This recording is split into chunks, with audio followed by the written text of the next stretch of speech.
And basically, for the top teams, the only thing that could come out of prelims is disappointment, right? Because it's all about your star, one of your star point scorers not making it because of a false start, whatever. Texas had a craziness where Tara Davis was a DNS in the hurdles. She was the number one seed, dealing with an injury that she tweeted out or Instagrammed out that she was dealing with a leg injury after her jump. But Chanel Brissett, I'm not sure if you heard the story. Did you hear the story about Chanel Brissett? I did not. I did Okay. not hear the story. So apparently she false started at the West prelims in the first round. Yeah. Right. And they were supposed to run it again. They're supposed to run it again. And then they were going to run it again to let her qualify via just beating the fastest top 24 time to get a next round. And then that was going to be the plan. And then right before that was about to happen, after the men's 10K or whatever they were going to do it, I'm not sure what day they were going to do it,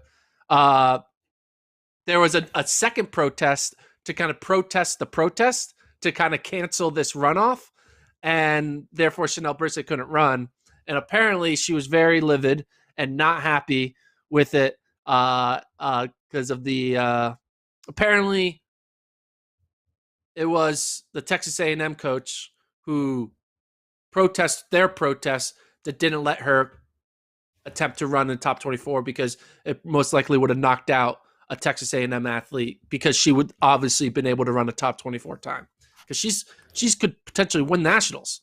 And so apparently there was a little bit of a controversy with that situation.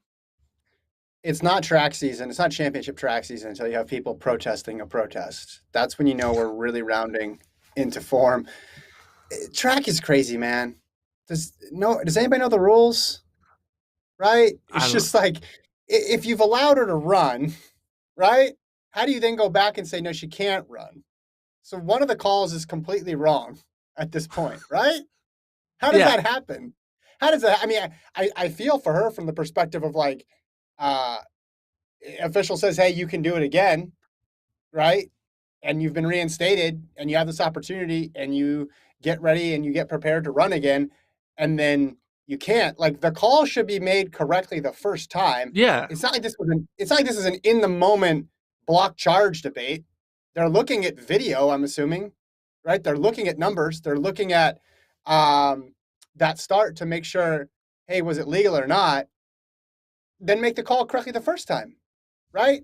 Make the call correctly the first time. You shouldn't have to then go back and have a secondary protest to then decide. And look, if it was correct the first time, then call it correct the first time and then deny the first protest. It's just, there's so many events in track, so many rules. And the more I cover it, the more I'm around it, the more I'm convinced that very few people actually know. Like, what we go meet to meet, and just like people are making stuff. Remember when people would race under protest, like at Diamond League meets, and it was just like, well, what's the standard? Like, who gets to run under protest and who doesn't? Because then other people would they get DQ'd and they just walk off, and then other people get DQ'd and they just stay there. And I'm thinking, what incentive do you have to walk off? You could just say, I'm running this race under protest, right? It's like Michael Scott declaring bankruptcy. You just say it, and then you can just move on with what you're doing. And then eventually I think they crack down on that. But then you have these situations, a la John Drummond way, way, way back in the day where people are like, no, I'm not going to leave. Like, I was wronged. Like, there's got to be a better way to adjudicate this stuff fairly, because track is, I get it, it's tough.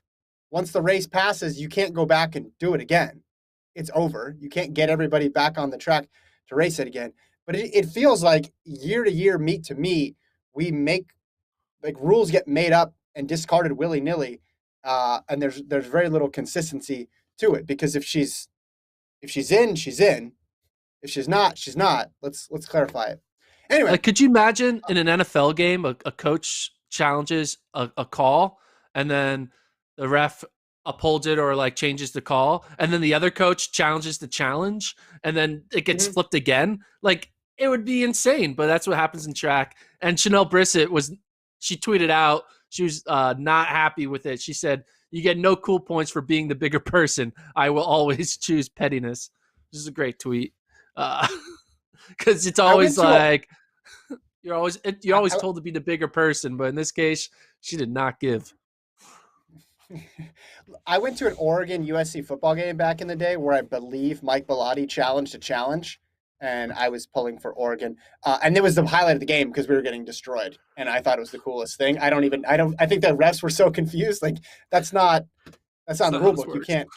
Yeah, that's not you. We've made the ruling.